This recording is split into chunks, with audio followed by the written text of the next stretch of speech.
Ladies and gentlemen, I'm Aaron Nix, and this is the Smackdown Rapid Fire Review brought to you by the Wrestle Plug. Smackdown opens with Fight Night! There's only one way to find out. Fight! Meaty hospital. Oh, suits you, sir. Take your old fellow out, sir. Oh, and give it to some dirty little bit of rough. Oh, under a bridge or behind a railway siding, sir. Oh, suits you, sir. Oh. Sheamus versus Solo Sikoa. Big, meaty hosses slapping each other around. A great way to open the show. Brawling Brutes are at ringside. Bloodline is at ringside, minus Roman Reigns, of course, because he's busy. Although he will return next week, as they let us know on Smackdown. This match was great. Really hard hitting, really physical. Solo Sikoa picks up the win, as you'd expect, due to the shenanigans on the outside. After the match, poor old Sheamus gets his arm locked in a steel chair, and while the Bloodline hold him down, Jey Uso smashes him to pieces across the arm, and he has a fracture in his elbow. But it's good continuity of the storytelling, good stuff between Sami Zayn and Jey Uso, who really are the best acting portion of WWE right now. Backstage, the Bloodline are chatting. They're very happy with their handiwork, and of course Jey Uso says, hey, why don't we just take out Logan Pauls, seeing as he's here tonight? Sami Zayn says, don't touch me there. That is my no-no square, because Roman Reigns has told you not to touch him. None of us are supposed to touch Logan Paul. So, of course, the Bloodline's not going to touch Logan Paul, are they? You're full of crap, Fry.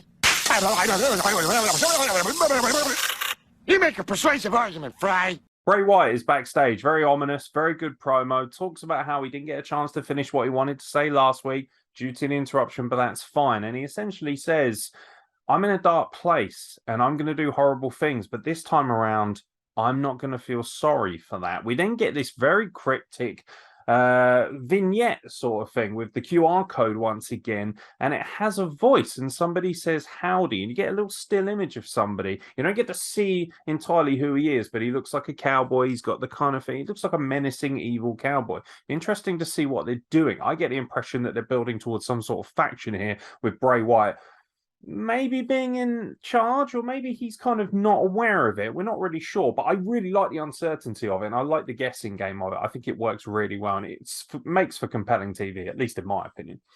Howdy. The only woman who will truly ever do it for me. Liv Morgan faces Sonya Deville. This actually was really good. It was a good wrestling match. And then we started to see this turn that's coming through with Liv Morgan. She's smiling. She's a bit more maniacal. She snaps halfway through the match. A count out happens. Then she starts throwing in steel chairs, and she gives Sonya Deville a suplex onto said steel chairs. And the segment ends with her wrapping her legs around a steel chair. And yeah, gotta say, wish I was that steel chair. This will go into that hole, and the juice will go down like a drizzle. Braun Strowman comes out and goes, bah, bah, bah, bah, bah. I'm big and I'm bad and I'll kick everybody's ass. Then MVP comes down and says, no, you won't, because Omos is bigger than you. Then Omos comes down and pushes him out of the ring and goes, Mrr, and then leaves. Cheers for coming, lads. That's the wrong kind of meaty hoss. That is not an or suits you, sir. That's just wrong. I don't want that. I want earlier meaty hoss. This is the wrong meaty hoss. I'm gonna go build my own theme park with blackjack and hookers. In fact, forget the park. The WWE Women's Tag Team titles are on the line, and of course, it's Damage Control defending them against the unlikely pairing of Raquel Rodriguez, who seems to go through tag partners quicker than the bromance, if I'm being frank and honest. She's tagging up with Shotzi Blackheart. Good match. Again, great women's wrestling match. Two women's wrestling matches here that had good time, good storytelling. Two women's matches on this show that, frankly, were given plenty of time, plenty of opportunity to get their shit in, and obviously, I've got to be honest, if you're a women's wrestling fan and you're not watching SmackDown or WWE in general right now, and you're still one of these people who's like, oh, I'm just going to watch AEW because I don't like WWE and all that stuff, that's great. But this is better women's wrestling, in my opinion. They're doing it better. They're delivering better, and they're giving them more time as well. It feels like they actually have women's stars, something that a lot of the other companies don't, minus Impact, and sadly, not enough people are watching that. But this match was great, and of course, the champions retain. A little bit of shenanigans. Io Sky was fantastic in this match. Beautiful moonsault to finish it off. Great stuff. Brilliant stuff. The women's tag titles finally feel like they have some sort of legitimacy instead of just being bounced around like an ugly girl at the prom. Ronda Rousey says she's a fighting champion, but not tonight because Ohio stinks. Yes, she's finally admitting basically that she's a heel. She says, you know what, fuck the fans and fuck you guys. I'm out of here. See you later. And that's all we see of Ronda Rousey for the week. Legado del Fantasma, arguably one of my favorite factions. I love Mexican wrestling. I love Mexican culture. These guys are absolutely killing it. Santos Escobar comes across as kind of like the co-leader alongside Zelina Vega. And I really love that because I was worried he was going to take a back seat to Zelina. Nothing wrong with Zelina Vega being a leader. She's incredible. She's great on the mic, got great presence, and she is hotter than a $2 smoking pistol. But the bottom line is that this faction looks ready to go. And of course, they say, yeah, we're going to start by taking out Hit Row. So, of course, we already know what they're going to do. Take out Hit Row, probably move on to bigger and better things. The tag team division needs some injection of talent, and these guys fit the bill beautifully. Trios match next week. Rey Mysterio faces Ludvig Kaiser. Pretty obvious what was going to happen here, but it was a really good match, and it's the first time for a while that I feel like I gave a shit about Rey Mysterio. It's not that Rey Mysterio is bad. He is, of course, a legend, a Hall of Famer. I just feel like the whole thing with Dominic just went on so long, it became really stale.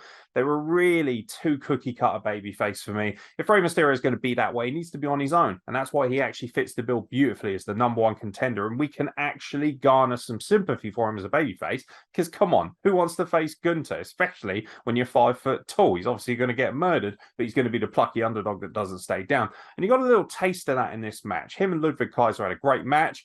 Brilliant homage to Eddie Guerrero. He grabs the chair as an equalizer to stop Gunther and Giovanni Da Vinci from attacking him. And then, of course, uses that chair to his advantage. So the referee thinks, hey, hang about, you just hit him with the chair. And then he throws them out, which is really good storytelling because he didn't see them use the chair. But he's insinuating they did. So the most he can do in that situation is throw them out. So it's actually good storytelling. Rey Mysterio uses that to his advantage. 619 drops the dime and gets the win. Brilliant stuff. Builds to him and Gunther for the IC title, which is coming up very, very shortly on our radars. And the main event of sorts, of course, was Logan Paul coming down and chatting a load of shit. Jey Uso jumps him from behind, beats the everlasting fuck out of him. Who knew? Then Sami Zayn comes down and goes, what are you doing, Jey? I'm in charge of you. I'm your daddy now. And of course, Jey's distracted slightly, turns around to go for Logan Paul again, and bang! Logan Paul gets one lucky shot. Also, shout out to Logan Paul for his incredible overselling in the corner from the hip checks. Really enjoyed his face. Honestly, looked like he was waiting for a hot dog to be thrown in his gob. I thought it was funny. I thought it was very good stuff. And by the way, all the marks on the internet going, oh, that shit selling. Come on, he can still sell better than you. And he legitimately could knock you out. Okay, back in the basement, off you go. Ladies and gentlemen, that was Smackdown. Pretty good, to be honest. And it really helps that it's only 2 hours long. If this had been a 3-hour show, I would have been a little bit exhausted. We've got Halloween Havoc tomorrow night. We've got Crown Jewel in 2 weeks. We also heard the news that Drew McIntyre and Karrion Kross will be inside a steel cage at Crown Jewel. And of course, we also get Omos versus Braun Strowman at Crown Jewel. They're really loading up this show. It's actually worth watching. And because it's on a Saturday, because it's in Saudi Arabia, it's going to be on at a decent time. I think about 5 p.m. for us in the UK. Good stuff. Perfect. Absolutely brilliant. So if you haven't got anything to do on fireworks night, put your feet up and watch some blood money wrestling, pal. I've been Aeron X. Thank you very much for watching. We'll catch you very soon for more content from the Wrestle Plug.